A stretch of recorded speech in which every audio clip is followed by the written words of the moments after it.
Kadang-kadang kita sendiri tak sedar. Sebenarnya kita ni tak jumpa jodoh sebab list kriteria kita tu banyak dan juga kita nak ambil semua. Kita nak semua ada dalam satu tubuh badan manusia. Kriteria yang kita letak tu panjang sangat lah.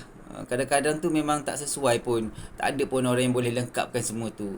Kalau dah sampai 20 syarat, semuanya syarat yang agak ketat, memang lambat lah. Ataupun memang susah lah kita nak jumpa calon yang boleh kita nak tick semua dekat kriteria tu. Kena ingatlah manusia ni bukanlah makhluk yang sempurna. Ada je kekurangan dan juga tak akan dapat lah. Tak akan jumpa lah yang lengkap sempurna tu. Dan juga janganlah kita ni terlalu mengejar, ibaratnya kriteria kita tu kriteria T20. Nak yang memang high class, yang kadang-kadang tu tak padan pun dengan diri kita. Kita tak ukur baju badan sendiri pun. Fokuslah pada asas tentang agama, tentang akhlak dan juga rasa tanggungjawab yang ada pada diri dia tu. Memang sebenarnya kita kena memilih.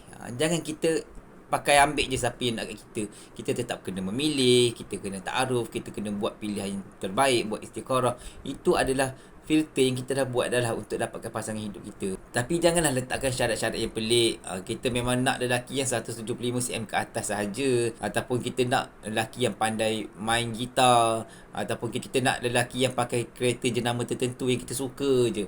Boleh letak, tapi susahlah, lambatlah kita nak menepati semua yang kita nak tu.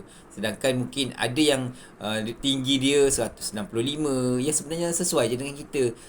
Mungkin yang pakai kereta Malaysia, kereta biasa-biasa je, tapi sebenarnya dia ada akhlak yang baik, dia ada ekonomi yang stabil. Sebenarnya mungkin itu yang sesuai dengan diri kita.